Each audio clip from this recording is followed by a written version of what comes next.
Good morning, Crochet Nation. It's your girl Tracy here, and I'm in downtown Monterey Bay, California. This weekend with some friends of mine. We're checking out the sights, doing a little witchy stuff, a little ghost hunting, a little eating, a little crafting, a little fun stuff. And pardon me if I'm a little sniffly this morning. My allergies are in full swish. So my Claritin has obviously not kicked in yet. So if I'm a little froggy this morning, please forgive me. But this morning I wanted to highlight one of the newer members of the Bernat blanket family, the Bernat ombre. This stuff is just gorgeous. Now, Bernat blanket has been around for a really long time, at least 4 or 5 years that I can think of. And a lot of people, love it, and they've made tons and tons of thick, squishy blankets out of it, that sort of thing. And now I'm hearing on the message boards, I just don't know what to do with it. I don't know what to make with it besides blankets. I've made all the baby blankets I can make. I've made all the big kid blankets I can make. I've made all the adult size blankets I can make.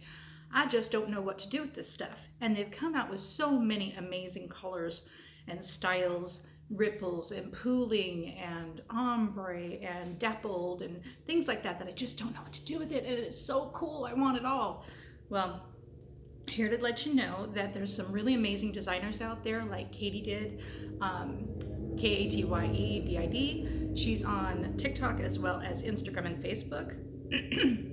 She's an amazing designer that works a lot with the Bernat blanket yarns, as well as like the Red Heart Super Saver yarns, like the retro stripes. You may have heard of the TikTok beanie. That's the lady. She's done some really cool stuff, and she's got some patterns on Etsy for some amigurumi dolls, the big ones. Really cute, squishy, lovable animals, different things. So check her out for sure, because she's an amazing designer, and her patterns are really super simple and can be made in a weekend with one skein of yarn. So one of my other all-time favorites to make with this particular yarn style is the C2C, or the corner to corner. I do my corner to corner just a little bit different than everybody else's. It's not a lot different, but it's a tiny bit different. Now, if you like your corner to corner tight and flat and not super stretchy, pulley, squishy, then I would recommend using a size L hook.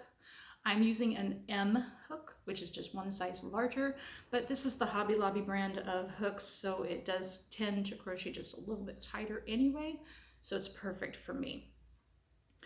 Now let's get started. So I'm using the ombre in the color, what's the color again? Oh yeah, Orange Crush Ombre. This is really cool looking yarn. I just want to give you a little close-up picture of this. Really neat. I have a feeling this is going to be gorgeous. I have not worked yet with this particular style of Bernat blanket yarn, but I'm really familiar with the Bernat blanket yarn line of yarns, so I'm not that worried. It's not going to be that different. So we want to start out with a slip stitch. Go ahead and insert your hook.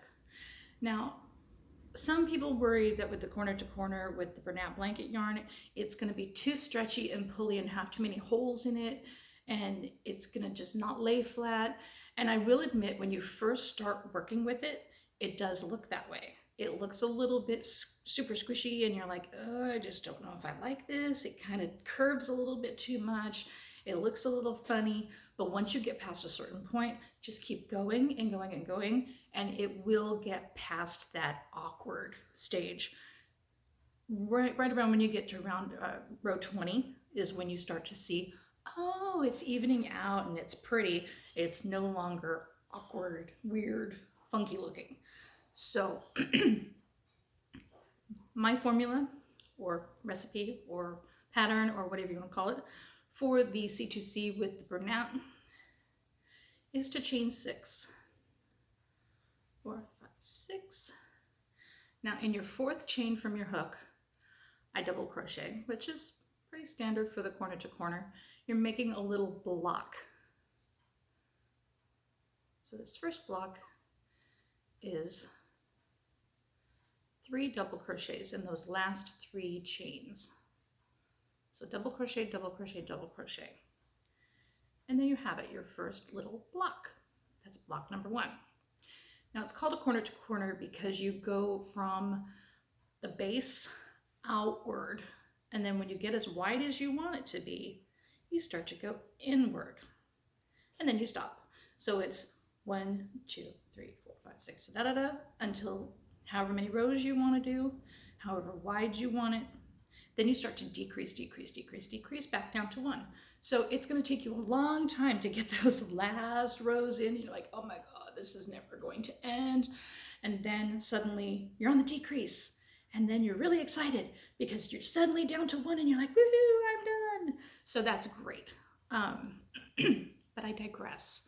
So let's go ahead and get started on row number 2, because this is row number 1, your first block. You're going to chain 6 again.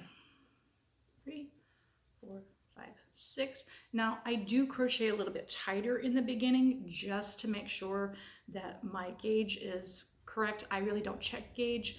I go more by feel. I've been doing this for 43 years.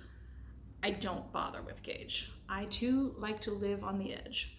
So I just go by feel. So in that 3rd chain from your hook, or 4th chain, I'm sorry, you're going to work another double crochet.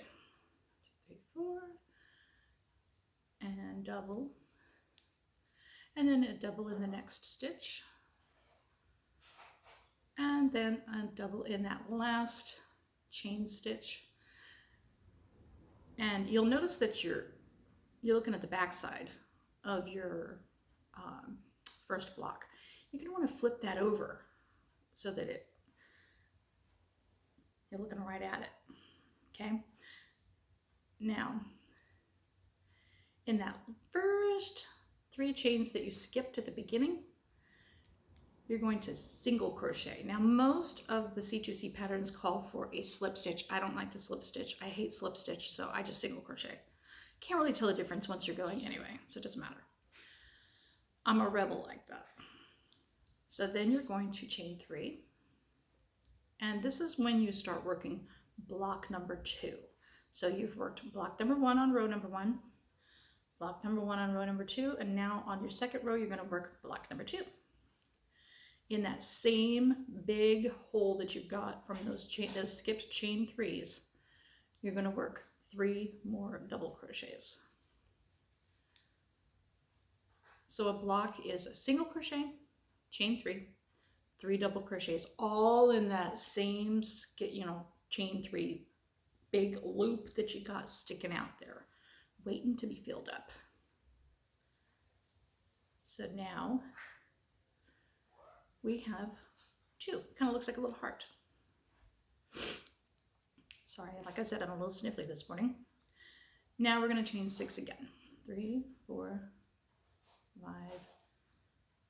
5, and 6. A little more yarn tracing. And we're going to work that first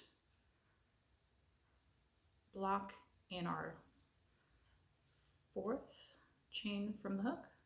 So 1 double crochet, 2 double crochet, 3 double crochet, and then make sure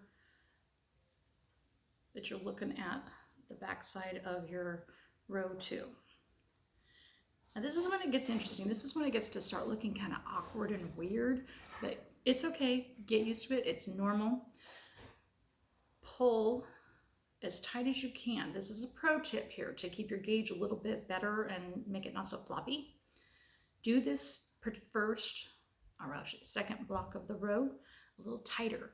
So you're going to pull as close to that loop as you can, because if you leave it down here and you just hook like this, your first block is going to be way down here. You want it up here. You want it tight. So pull it up tight, single crochet, chain 3, and then work 3 double crochets.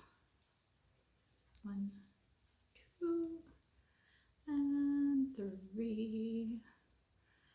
Now you see this first block is not way down here like it would have been if you'd have done it loosely. It's up here where it belongs. But it still kind of looks a little floppy, but that goes away with time and the number of rows that you do. It's always going to hang just a little bit lower until you start decreasing, and then it's going to magically go like this, and it's going to tighten up, and it's going to look absolutely perfect when you're done. Guaranteed. Trust me on this. I know these things. So let's go ahead and, again, pull it a little tighter. close to that last 3 chain loop, single, 3 chains, and double, double, double, all in the same stitch. And you have just successfully finished the first 3 rows of your corner to corner blanket.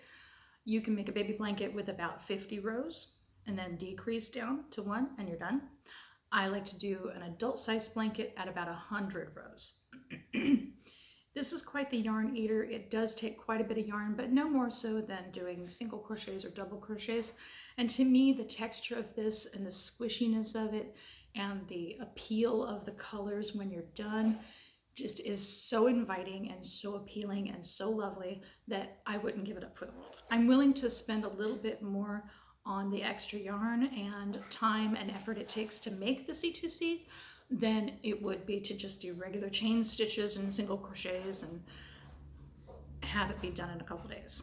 I want that luxurious texture. So if you have questions, got concerns, keep on following me because I'm going to have some more videos and more highlights of different yarns, Bernat blanket included. Follow me on Instagram and Facebook if you haven't already at One Crochet Nation, and I'll see you all soon. I'm off to enjoy Monterey. Bye.